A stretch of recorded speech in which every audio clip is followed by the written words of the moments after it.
Bismillahirrahmanirrahim. Assalamualaikum warahmatullahi wabarakatuh. Perkenalkan, nama saya Andi Asad Fatan dari Prodi Bimbingan dan Konseling kelas B dengan NIM 210404501022. Nah, pada kesempatan kali ini saya akan membahas mengenai bimbingan kelompok beserta tahap-tahap dalam pelaksanaannya, terkhusus pada tahap kegiatan. Nah, menurut Prayitno, bimbingan kelompok adalah suatu kegiatan yang dilakukan oleh sekelompok orang yang berkisar antara 4-8 orang dengan memanfaatkan yang namanya dinamika kelompok. Nah, bimbingan kelompok ini dilaksanakan dengan cara memanfaatkan dinamika kelompok yang nantinya berguna bagi pengembangan peserta didik dengan cara pencegahan masalah yang dialami oleh peserta didik atau dalam hal ini konseling. Nah, dalam bimbingan kelompok juga yang dibahas ini adalah topik-topik umum yang menjadi kepedulian bersama anggota-anggota kelompok melalui dinamika kelompok yang intens dan juga konstruktif.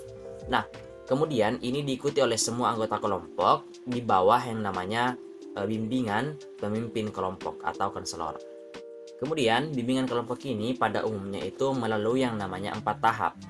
Dijelaskan oleh Prayitno pada tahun 1995 bahwasanya tahap yang pertama itu namanya tahap pembentukan, kedua itu tahap peralihan, yang ketiga tahap kegiatan, dan juga yang keempat itu tahap pengakhiran. Nah, pada kali ini kita akan fokus membahas mengenai tahap kegiatan. Jadi langsung saja kita masuk ke pembahasan mengenai tahap kegiatan. Nah, jadi tahap kegiatan ini merupakan tahap inti dari yang namanya bimbingan kelompok. Nah, kelangsungan kegiatan kelompok ini pada tahap kegiatan amat tergantung dari 2 tahap sebelumnya atau tahap pembentukan dan juga tahap peralihan. Nah, jadi tahap ini atau tahap kegiatan ini merupakan intinya atau tahap yang sebenarnya dari kegiatan kelompok. Maka aspek-aspek yang menjadi isi dan pengiringnya ini cukup banyak. Oleh karenanya, masing-masing aspek tersebut ini perlu mendapat perhatian yang lebih atau seksama dari pemimpin kelompok. Nah, ada beberapa yang harus dilakukan oleh pemimpin kelompok dalam melakukan yang namanya tahap kegiatan. Yang pertama itu sebagai pengatur proses kegiatan yang sabar dan terbuka. Kemudian pemimpin kelompok juga ini harus aktif, akan tetapi tidak terlalu banyak bicara. Kemudian memberikan dorongan-dorongan dan juga penguatan serta penuh empati dalam pelaksanaan bimbingan kelompok. Nah, kegiatan yang dilakukan ini juga bertujuan agar terciptanya atau terungkapnya masalah ataupun topik yang dirasakan, dipikirkan, dan dialami oleh anggota kelompok. Nah, selain itu dapat terbahasnya permasalahan-permasalahan yang dikemukakan ini secara mendalam dan juga tuntas.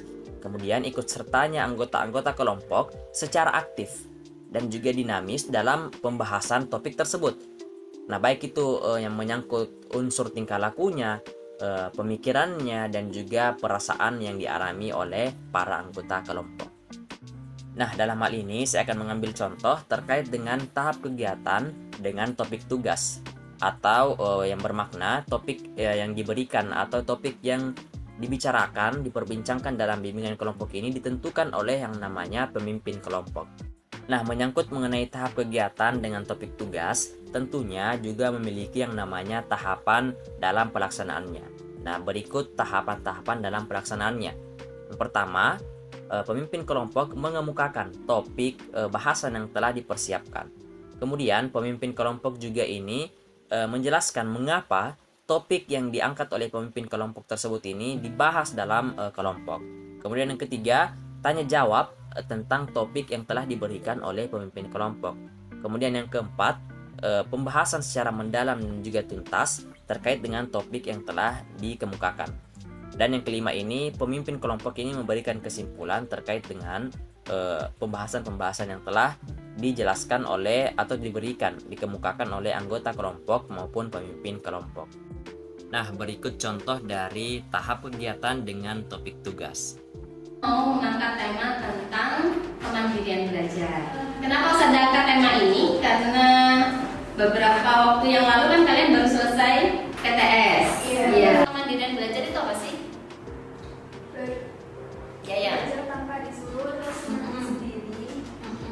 Belajarnya itu kayak setiap hari. Jadi kemandirian belajar ada inisiatif, mengatasi masalah, tekun, kepuasan. Kepuasan ini maksudnya apa? Ada yang tahu nggak? Punya punya ilmu ya, kita bisa mengamalkan ilmu, insya Allah Allah akan selalu ada membantu kita, memudahkan semua urusan kita.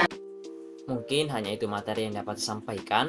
Kurang dan lebihnya mohon dimaafkan. Wabillahi taufiq wal hidayah. Assalamualaikum warahmatullahi wabarakatuh.